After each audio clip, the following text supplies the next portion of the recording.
اگر تم میرے راستے میں جہاد کرنے کی خاطر اور میری خوشنودی حاصل کرنے کے لیے گھروں سے نکلے ہو تو میرے دشمنوں اور اپنے دشمنوں کو ایسا دوست مت بناؤ کہ ان کو محبت کے پیغام بھیجنے لگو، حالانکہ تمہارے پاس جو حق آیا ہے انہوں نے اس کو اتنا جھٹلایا ہے کہ وہ رسول کو بھی اور تمہیں بھی صرف اس وجہ سے مکے سے باہر نکالتے رہے ہیں کہ تم اپنے پروردگار اللہ پر ایمان لائے ہو۔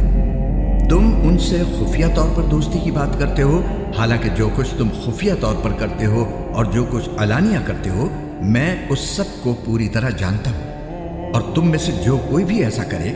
وہ راہ راست سے بھٹک گیا۔ اگر تم ان کے ہاتھ آ جاؤ تو وہ تمہارے دشمن بن جائیں گے اور اپنے ہاتھ اور زبانیں پھیلا پھیلا کر تمہارے ساتھ برائی کریں گے، اور ان کی خواہش یہ ہے کہ تم کافر بن جاؤ۔ قیامت کے دن نہ تمہاری رشتہ داریاں ہرگز تمہارے کام آئیں گی اور نہ تمہاری اولاد، اللہ ہی تمہارے درمیان فیصلہ کرے گا، اور تم جو کچھ کرتے ہو اللہ اسے پوری طرح دیکھتا ہے۔ تمہارے لیے ابراہیم اور ان کے ساتھیوں میں بہترین نمونہ ہے، جب انہوں نے اپنی قوم سے کہا تھا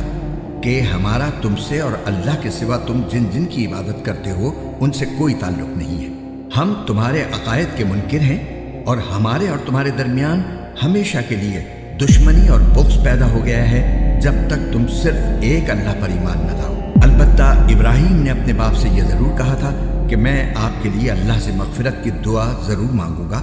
اگرچہ اللہ کے سامنے میں آپ کو کوئی فائدہ پہنچانے کا کوئی اختیار نہیں رکھتا۔ اے ہمارے پروردگار، آپ ہی پر ہم نے بھروسہ کیا ہے اور آپ ہی کی طرف ہم رجوع ہوئے ہیں اور آپ ہی کی طرف سب کو لوٹ کر جانا ہے۔ اے ہمارے پروردگار، ہمیں کافروں کا تختہ مشق نہ بنائیے، اور ہمارے پروردگار ہماری مغفرت فرما دیجیے۔ یقیناً آپ اور صرف آپ کی ذات وہ ہے جس کا اقتدار بھی کامل ہے، جس کی حکمت بھی کامل۔ مسلمانوں، یقیناً تمہارے لیے ان لوگوں کے طرز عمل میں بہترین نمونہ ہے ہر اس شخص کے لیے جو اللہ اور روز آخرت سے امید رکھتا ہو، اور جو شخص منہ موڑے تو وہ یاد رکھے کہ اللہ سب سے بے نیاز ہے، بذات خود قابل تعریف۔ کچھ بعید نہیں ہے کہ اللہ تمہارے اور جن لوگوں سے تمہاری دشمنی ہے ان کے درمیان دوستی پیدا کر دے، اور اللہ بڑی قدرت والا ہے، اور اللہ بہت بخشنے والا، بہت مہربان ہے۔ اللہ تمہیں اس بات سے منع نہیں کرتا کہ جن لوگوں نے دین کے معاملے میں تم سے جنگ نہیں کی اور تمہیں تمہارے گھروں سے نہیں نکالا، ان کے ساتھ تم کوئی نیکی کا یا انصاف کا معاملہ کرو۔ یقیناً اللہ انصاف کرنے والوں کو پسند کرتا ہے۔ اللہ تو تمہیں اس بات سے منع کرتا ہے کہ جن لوگوں نے تمہارے ساتھ دین کے معاملے میں جنگ کی ہے اور تمہیں اپنے گھروں سے نکالا ہے اور تمہیں نکالنے میں ایک دوسرے کی مدد کی ہے، تم ان سے دوستی رکھو، اور جو لوگ ان سے دوستی رکھیں گے وہ ظالم لوگ ہیں۔ اے ایمان والو، جب تمہارے پاس مسلمان عورتیں ہجرت کر کے آئیں تو تم ان کو جانچ لیا کرو، اللہ ہی ان کے ایمان کے بارے میں بہتر جانتا ہے۔ پھر جب تمہیں یہ معلوم ہو جائے کہ وہ مومن عورتیں ہیں تو تم انہیں کافروں کے پاس واپس نہ بھیجنا، وہ ان کافروں کے لیے حلال نہیں ہے اور وہ کافر ان کے لیے حلال نہیں ہے، اور ان کافروں نے جو کچھ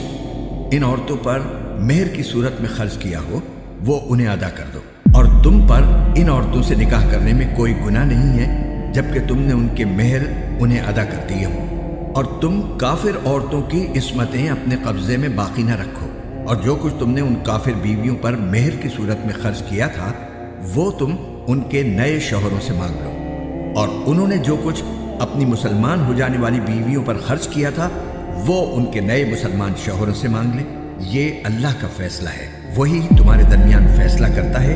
اور اللہ بڑے علم والا، بڑی حکمت والا ہے۔ اور اگر تمہاری بیویوں میں سے کوئی کافروں کے پاس جا کر تمہارے ہاتھ سے نکل جائے، پھر تمہاری نوبت آئے تو جن لوگوں کی بیویاں جاتی رہی ہیں ان کو اتنی رقم ادا کر دو جتنی انہوں نے اپنی ان بیویوں پر خرچ کی تھی،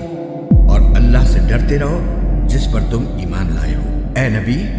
جب تمہارے پاس مسلمان عورتیں اس بات پر بیعت کرنے کے لیے آئیں کہ وہ اللہ کے ساتھ کسی بھی چیز کو شریک نہیں مانیں گی اور چوری نہیں کریں گی اور زنا نہیں کریں گی اور اپنی اولاد کو قتل نہیں کریں گی اور نہ کوئی ایسا بہتان باندھیں گی جو انہوں نے اپنے ہاتھوں اور پاؤں کے درمیان گھڑ لیا ہو، اور نہ کسی بھلے کام میں تمہاری نافرمانی کریں گی، تو تم ان کو بیعت کر لیا کرو اور ان کے حق میں اللہ سے مغفرت کی دعا کیا کرو۔ یقیناً اللہ بہت بخشنے والا، بہت مہربان ہے۔ اے ایمان والو، ان لوگوں کو دوست نہ بناؤ جن پر اللہ نے غضب فرمایا ہے، وہ تو آخرت سے اسی طرح مایوس ہو چکے ہیں جیسے کافر لوگ قبروں میں مدفون لوگوں سے مایوس ہیں۔